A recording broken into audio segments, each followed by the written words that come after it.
اعوذ باللہ من الشیطان الرجیم بسم اللہ الرحمن الرحیم هو السمیع العلیم هو الغفور الرحیم هو التواب الرحیم اللہم صلی علی محمد وعلی آل محمد. دربار امامزادہ عبداللہ شاہ لشکر غازی بابا پاکستان سے السلام علیکم ورحمۃ اللہ وبرکاتہ. وہ لوگ جو جادو زدہ ہیں، وہ لوگ جو سفلی زدہ ہیں، وہ لوگ جو کسی بھی طرح کے سفل یا جادو یا ایول اٹیکس سے متاثرہ شدہ ہیں، چاہے وہ مرد ہیں، عورت ہیں، بڑے ہیں، چھوٹے ہیں، بچے ہیں، ان کو یہ ایک طریقے سے بہت آسانی سے معلوم ہو سکتا ہے کہ آیا ان پر جادو ہے کہ نہیں ہے. ویسے تو یہ معلوم کرنے کا طریقہ عاملین کے سپرد ہی رہنا چاہیے اور عام لوگوں کو اس کی جستجو نہیں کرنی چاہیے، کیونکہ اگر وہ ڈیٹیکٹ کر لیں تو پھر ان کو کیونکہ اتنی نالج نہیں ہوتی، لہٰذا جب انہیں یہ علم ہو جاتا ہے کہ کون جادو زدہ ہے، کس پہ جادو ہے، تو اب اس کو وہ ریٹریٹ یا اس کا علاج کرنے کے لیے وہ صلاحیت اگر نہیں رکھتے تو وہ ایز کمپیریزن کمپیریٹیولی زیادہ پریشان ہو جاتے ہیں. لہذا صرف جاننا ہی نہیں، آپ کو ایک پروفاؤنڈ پوری بیک اپ پہ نالج ہونا ضروری ہے. یہ میں صرف اس کے لیے نہیں کہہ رہا ہوں، کسی بھی کام کو کرنے کے لیے اس کی پری ریکویزٹس اور اس کی بیہائنڈ دا نالج ہونا ضروری ہے، ورنہ بغیر علم کے کوئی کام بھی کرنا نہیں چاہیے. یہ سیگمنٹ اس لیے کیا کہ اس قدر برصغیر پاک و ہند میں لوگ اپنے خاندان والوں کی طرف سے، اپنے عزیز رشتہ داروں کی طرف سے اور خصوصاً اپنے دوستوں اور مخلصوں کی طرف سے ہی حسد کی وجہ سے جادو سے متاثر ہوتے ہیں، اور یہ سرکار کی حدیث بھی ہے، اور قیامت کے قرب میں یہ اور بڑھ جائے گا. یہی وجہ ہے کہ رات دن لوگ اس بومنگ بزنس سے جہاں نہ صرف اپنا جہنم کما رہے ہیں بلکہ رات دن لوگوں کے گھروں کو تباہ و برباد کر رہے ہیں. لڑکیاں، بیٹیاں مرادوں سے اور بچے، اور خصوصاً خواتین مردوں کو حاصل کرنے میں، مرد خواتین کے پیچھے بے راہ روی کا ایک بازار گرم ہے. یہاں میں ان لوگوں کے لیے ایک بات ہدیہ کرتا چلوں. وہ لوگ کہیں یہ کرنے والی اللہ کی ذات ہے. میں ان لوگوں کو ذرا یہاں ان کا ایک اینٹی وینم دے دوں، پھر ہم آگے چلیں گے. کس نے کہا ہے کہ کرنے والی اللہ کے علاوہ کسی اور کی ذات ہے؟ یہ لوگ جو اس طرح کی آگے گفتگو کرتے ہیں نا، ان سے ہمارا کانورسیشنل پوائنٹ فوکل لینتھ ہے ہی نہیں. ہم ان سے بات ہی نہیں کر رہے. وہ ہمیں مشرک کافر سمجھ رہے ہیں، ان کو آگے سننا ہی نہیں ہے، نہ ان کو نالج حاصل کرنی ہے. ان کو ڈائریکٹ یہی کہہ کہ اپنے ضمیر کو جسٹیفائی کر دینا کرنے والی اللہ کی ذات ہے. تو یار اللہ پاک براہ راست کس کے ساتھ کرتا ہے؟ وہ تو نبیوں پیغمبروں کو بھی وسیلے سے فرماتا ہے. ہر چیز اس کی پیدا کی گئی ہے. آپ کو اس کا علاج اور ٹریٹمنٹ کرنے کے لیے اگر آپ لوگوں کے پاس کنسلٹ نہیں کریں گے تو کیسے علاج کریں گے؟ یہ طریقہ ایسے تمام لوگوں کے لیے ہدیہ ہے جو یہ معلوم کرنا چاہیں کہ واقعی وہ جادو زدہ ہیں یا وہ جادو سے افیکٹڈ ہیں.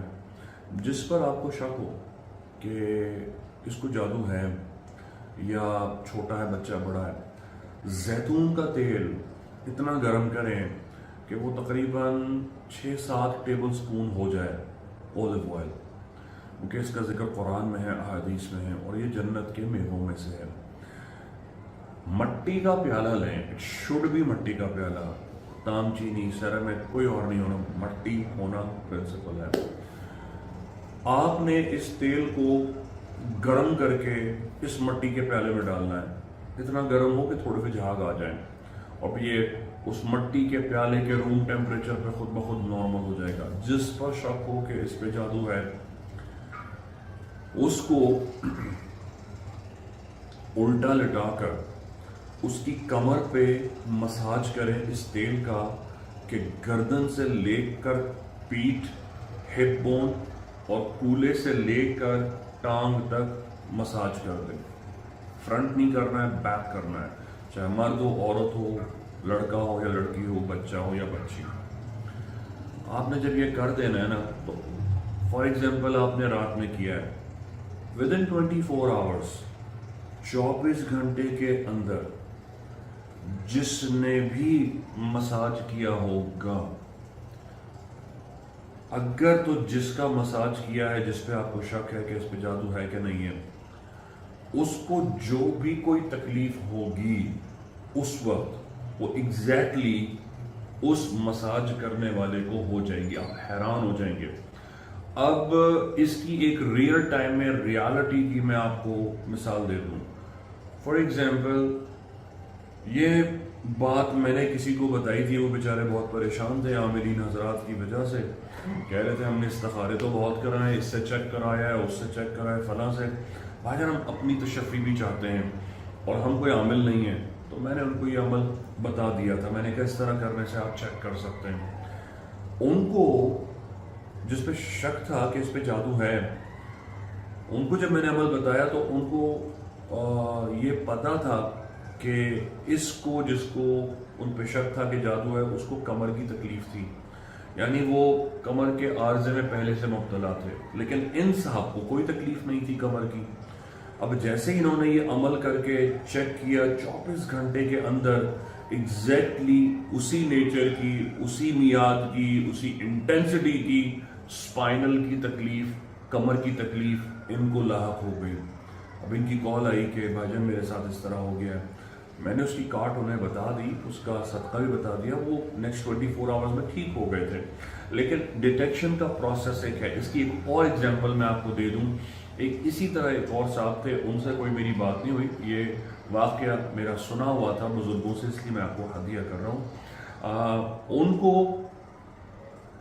सीने में दर्द हुआ करता था और उनको ये कंप्लेन थी कि उन पर जादू है। तो जब भी उनके सीने में दर्द होता था तो वो यासीन शरीफ, दुरूद शरीफ पढ़ा करते थे और वो ठीक हो जाया करते थे। तो किसी ने चेक करना चाहा कि यार ये ड्रामा करते हैं या रियलिटी में है भी। तो उन्होंने इसी तरह मट्टी के प्याले में जैतून का तेल रख कर बस दुरूद शरीफ, सूरह फातिहा, सूरह कौसर पढ़कर रात को मसाज किया। 24 घंटे बाद वो साहब भी कहने लगे ये दिल में कोई तकलीफ हो रही है, हाथ मेरा बाजू लेफ्ट सुन हो रहा है। टिपिकल अलामत है ये, जिसको दिल का आर्जा लाहक हो रहा हो उसका बायां बाजू हमेशा नमनेस यानी सुन हो जाता है। तो उन्होंने ये शिकायत की, फिर उनका सदका वगैरह दिया गया, वो तो ठीक हो गए। लेकिन ये एक प्रिंसिपल है कि जादू ज़दा को टच करने से, इस तरह मसाज करने से उसको जो प्रेजेंट बीमारी होती है वो इस तरह मसाज करने वाले को हो जाती है। ये अमल इसलिए आपको गोशे गुजार किया कि ये हार्मलेस है, आप आमिलीन से बच जाएंगे, आप पैसा ज़ाया करने से बच जाएंगे और एक आपको कम से कम एक चीज़ आइडेंटिफाई हो जाएगी कि ये वाकई आपको शक मशकूक है या इसमें रियलिटी भी है। बिहक़ गाज़ी या गाज़ी। अस्सलामु अलैकुम रहमतुल्लाहि व बरकातुहू। दरबार इमामज़ादा अब्दुल्ला शाह अल्लाह गादी से खुशामदीद। वालेकुम अस्सलाम। भाई आप यहाँ पर आए, आपने टोकन लिया, आपकी भाईजान से मुलाकात हुई, आपका इलाज हुआ, अल्हम्दुलिल्लाह आपको दवाई भी मिली। तो क्या इस दौरान आपसे किसी भी तरह का हदिया, डोनेशन या फीस ली गई? इंशाल्लाह हमारे से कोई फीस नहीं ली गई है, ना कोई चीज़ ली गई है। मैं तो आज पहली दफ़ा आया हूँ। माशाल्लाह वालिदा मेरी 12 साल से यहाँ आ रही हैं और 12 साल से कम 15 दफ़ा मैं वालिदा के साथ आ चुका हूँ, बाइक पे, कभी कार में, कभी किसी चीज़ पे। माशाल्लाह हर चीज़ में पूरे हैं। दूसरी बात ये खाने पीने का हर चीज़ का इंतज़ाम करा जाता है। कैंसर के मरीजों को पहले देखा जाता है, डायलिसिस के मरीजों को पहले देखा जाता है, इसलिए वो बैठ नहीं सकते या परेशानी के बाइस बनते हैं, इसलिए उनको पहले देखा जाता है। ये आज मैंने अपनी आंखों से देख लिया है और लिहाजा ये मुझे भी किसी ने कहा था कि वहाँ चले जाए अब्दुल्ला शाह गाज़ी भाईजान के पास, एक रात की परेशानी होगी, अल्लाह ने चाहो उसके बाद दोबारा जाने की, दवाई लेने की कोई परेशानी नहीं है। 10, 15, 20 मिनट लगते हैं। बाहर से आओ, फाइल दो, आप अपनी दवाई लो, इंशाअल्लाह चले जाएं। और ये गाजी बाबा के सदके और इनके पानी के सदके में इंशाअल्लाह सारे काम अल्लाह यहाँ से भाईजान के पास से करा रहा है। को पता है कि हाल में दरबार पे भाईजान की हाजिरी पे पाबंदी लगा दी गई है, तो उस हवाले से आप क्या कहना चाहेंगे? मैं ये कहना चाहूँगा सर, यहाँ तो हिंदू भी, ईसाई, क्रिश्चियन, दुनिया के हर कौम का शख्स आ रहा है, इसमें तो किसी को मना ही नहीं करा जा सकता। भाईजान तो हमारे वो ओलिया वो कराम है, दुनिया हाथ पांव चूम रही है, उनको कैसे मना करा जा सकता है, ये बताया जाए। वालेकुम अस्सलाम रहमतुल्लाहि बरकातहू। नहीं भाई, कोई ऐसी फीस वगैरह मुझसे नहीं ली गई और माशाल्लाह यहाँ पे इतना बेहतरीन तरीके से भाईजान के पास इंतज़ाम है कि मैं अपने भाई को दवाई लेने के लिए मरीज बना के लेके आया हूँ। लेकिन माशाल्लाह मेरा ऐसा दिल हो रहा है, इतनी इन्होंने मुझे इंतजामियत ने इज्जत दी है, सही तरीके से बिठाया, खाने पीने का नाश्ता वाश्ता ये वो सब कुछ माशाल्लाह भाईजान की तरफ से। मुझे तो इतना मजा आ रहा है कि घर पे जाने का दिल नहीं हो रहा। माशाल्लाह भाईजान को अल्लाह जिंदगी दे, तरक्की दे, और इंशाल्लाह आप भी जो है ना, जो सुनने वाले हैं माशाल्लाह भाईजान के पास आए, हर चीज का इलाज है, आपको इतना मजा आ जाएगा कि बस आपको मैं क्या बताऊं। पाबंदी किस वजह से लगा दी गई भाई, यहाँ तो हर कौम का बंदा, हर इंसान है, अब्दुल्ला शाह गादी बाबा है वहाँ, यहाँ तो किसी की पाबंदी का कोई जवाब ही नहीं बनता। और भाईजान जैसे पे अगर पाबंदी लगा दी तो लगाई किसने भाई, ये मुझे बताएं। बड़ी बात है यार, जो उसने इतनी बड़ी बात कर दी, लगता है वो भाईजान से मिले नहीं है। वालेकुम अस्सलाम व रहमतुल्लाहि व बरकातहू। या गाजी, मेरा नाम निकदाम गाजी है और मैं अल्हम्दुलिल्लाह दरबार अब्दुल्ला शाह गाजी पर पिछले 10 साल से अल्हम्दुलिल्लाह भाईजान के साथ खिदमत में हूँ। और इस वक्त मैं शिकागो USA में रिहाइश पजीर हूँ, मैं खिदमत में हूँ। और इस वक्त भी मैं इंशाअल्लाह पाकिस्तान में खिदमत कर रहा हूँ। और माशाअल्लाह से हमारे मुर्शिद भाईजान के साथ और उनका दरबार अब्दुल्ला शाह गाजी दाखिला ममनू है, ये सरासर गलत है और हम इसकी पूरी तरह से मजम्मत करते हैं। खिदमत में आता हूँ और भाईजान के साथ यहाँ पर हम लोग फी सबीलिल्लाह दवा अल्हम्दुलिल्लाह कोई किसी किस्म का हदिया नहीं वसूल करते। और भाईजान और हम सब गुलामान गाजी फी सबीलिल्लाह लोगों को मेडिसिन अल्हम्दुलिल्लाह देते हैं। ये देख कर दवा अगली देंगे। हाँ, इतना तो कर लेंगे शहजादे भैया। आज आपको मुंतहा को 4 महीने की दवा दे रहे हैं। 4 महीने की दवा कैसे लेनी है, इनको बोला हुआ है ना, ज्यादा मिकदार में पानी नहीं लेना। सरकार के जरा डायलिसिस बेहतर होता है, फिर होगा। गाजी बाबा के चश्मे का पानी लो, 1 चम्मच पानी में गाजी बाबा की दवा के 10 कतरे डलेंगे।